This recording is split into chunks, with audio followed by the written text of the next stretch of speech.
اگر 1447 سال میں کسی موقع پر نماز کی گنجائش تھی تو امام حسین کے پاس تھی، اس خوفناک جنگ میں جب ادھر لاشیں پورا جسم خون آلود، تیروں کی سنسناہٹ، نیزوں کی کھڑکھڑاہٹ، تلواروں کی جھنکار اور ظلم و ستم اپنے عروج پر، فرعونیت شدادیت اپنے عروج پر، انسانی شکل میں بھیڑیے، انسانی شکل میں کتے کھڑے ہوئے ہیں اپنی دہڑیں نکالے ہوئے کہ کن کو چبانا ہے؟ آل رسول کو چبانا۔ آج کا دور بھی ایسا ہے، کتنے لوگ مدینے میں ننگے پاؤں چلتے ہیں۔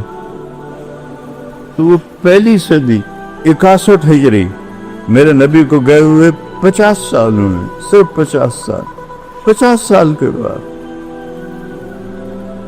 یہ منظر چشم فلک دیکھ رہی ہے اور آپ کہہ رہے ہیں نماز پڑھنے دو۔